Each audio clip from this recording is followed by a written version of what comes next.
Prepare to dive into a world of technological marvels that will reshape the very fabric of warfare as we know it.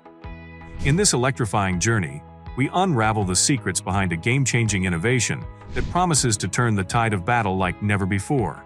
Brace yourself, for we're about to uncover why U.S. laser weapons are the revolutionary force that will forever alter the course of warfare on a global scale. The era of traditional weaponry dominating the battlefield has faded into history. The rise of laser technology marks a fresh chapter in combat capabilities, shattering old limitations. Envision a weapon moving at the speed of light, hitting its mark flawlessly before foes comprehend the situation. This defines U.S. laser weapons, an astonishingly rapid and deadly force that reshapes the essence of warfare itself. Get ready for a game-changing shift in warfare as we delve into the realm of laser weapons and their monumental impact. Three key factors are driving the global race towards these cutting-edge tools. Firstly, there's the urgent need to counter the rapid rise of small, affordable drone warfare.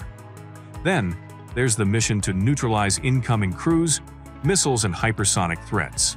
And lastly, blinding adversary satellites responsible for navigation and command is crucial. These new-age weapons are crafted to disable or obliterate threats soaring thousands of miles above us. The implications for nations heavily reliant on space are dire. In a bold move, the Kremlin unveiled the Parasevit in May 2023, a ground-based anti-satellite laser. Russia presently possesses 6 operational units, as revealed by open-source data.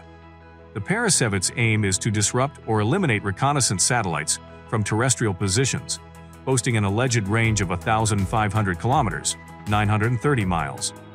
Currently, the Parasevit laser weapon dazzles delicate lenses and electronic devices using a powerful beam. It's unlike the method used by anti-drone and missile lasers, which rely on heat and need a stronger beam. This lets the Parasevit reach targets far away. If Russia's laser claims are true, it could reach satellites in low Earth orbit, including Starlink and satellites important for U.S. and Ukrainian operations. These satellites are about 550 kilometers high, as per their official info.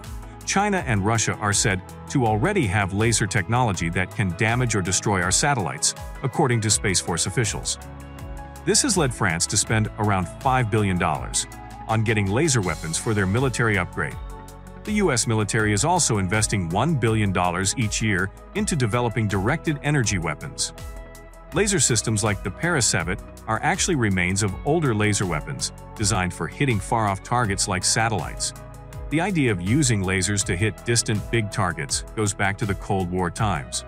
The research on laser weapons began in the 1960s as a big goal, a bit like a moonshot idea that people didn't take seriously at first. The United States started considering directed energy weapons to take down nuclear-armed intercontinental ballistic missiles. Imagine if you could use lasers to stop all the enemy's incoming nuclear weapons. That would give you a big advantage. President Ronald Reagan even named a program after the Star Wars movie that came out in 1977. Around 1986, the technology to defend against missiles had a budget of $3 billion each year. However, the plan to use lasers to destroy nuclear weapons was eventually stopped because it got too complicated to make the lasers work perfectly. Now, if you look at what's happening today with the Space Development Agency and the Missile Defense Agency, they're using some of the ideas that were talked about back in the late 80s and early 90s for space defense. The original idea to use lasers to defend against nuclear attacks was really hard, but it laid the foundation for the laser weapons we have today. While the US was struggling with laser tech, the Soviet Union secretly developed their own space lasers, known as SCEF. These lasers were meant to destroy the satellite lasers that the US was working on in the Star Wars program, not just nuclear missiles. The Soviets actually made more progress than the US and even tested a laser prototype in space in May 1987. They also made a tank with laser weapons to destroy electronics on American helicopters and tanks. The 1K-11 and 1K-17 were made in the 1980s. The Soviets also had the Derif, a laser carried by planes to shoot down American balloons. The US had its own version called YAL-1 in a 747. Both countries spent a lot of money on lasers but faced problems because the lasers were too big. So why are laser weapons becoming a big deal now? Back in the war, Ukrainian IT experts used drones to stop Russian attacks. Videos showed small drones destroying tanks. The problem is that there aren't many good ways to stop these cheap drones. The lasers from the Cold War were meant for big nuclear missiles, but now they are being used to stop small drones, missiles, and more. Directed energy weapons like the high-energy laser HEL are being developed to protect against these kinds of threats. High-energy laser weapons, combined with AI targeting, can help operators hit fast-moving targets by heating them up while they're still in the air. Drones with materials like carbon fiber and plastic are especially vulnerable to these lasers because they can't handle high heat. When we talk about defense against flying threats, we mean a layered approach. This involves using different systems with various projectiles to stop incoming objects at different distances and speeds. For example, systems like the Phalanx fire a lot of rounds rapidly to intercept close-range threats. But these methods can be expensive and not suitable for stopping cheap drones and rockets. It's like using a big tractor to mow a small yard. Too much power and potential for damage. Instead, you'd use a smaller, more precise tool like a push mower. The same goes for defense. You'd want a precise weapon like Raytheon's HEL to avoid causing unintended harm while still neutralizing the threat. So, directed energy weapons are indeed cost-effective. But the key point here is that systems like Phalanx and Patriot are too valuable to be used on the wrong targets. However, the threat landscape is changing.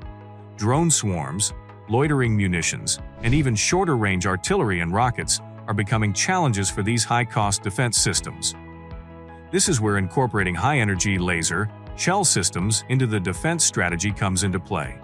Raytheon has already developed 15 kilowatts and 50 kilowatts high-energy and high-powered microwave lasers. These HEL systems fit seamlessly into existing weapon networks. If one layer isn't ideal for countering a particular threat, the next layer can step in. Anti-air defense has always involved probabilities. Each system has a chance of intercepting a threat. The more layers you have, the better your odds. AI is a hot topic right now, and it's set to have a big impact on the military world. One of its immediate effects will likely be seen in layered air defense. Computers can quickly identify the type of incoming threat and select the most cost-effective layer to counter it, all within milliseconds. Something that would be a challenge for a human. Advances in laser and fiber optic technology have downsized large chemical lasers to devices that can fit comfortably on vehicles like a Polaris off-roader. Just take a look at the comparison between the Soviet 1K-17 laser tank and the US Army's Stryker platoon, armed with the HEL defense system from Raytheon. An interview with a laser weapon engineer on the war zone at the Drive explains how defense contractors have achieved this. In the 1990s, significant investments poured into the commercial fiber optics technology industry, leading to innovations in laser technology. Initially, laser technology was used for tasks like cutting and welding. The demand for practical applications in various industries drove its development. The technology began with military use during the First Cold War, then transitioned to civilian applications, and is now making a military comeback.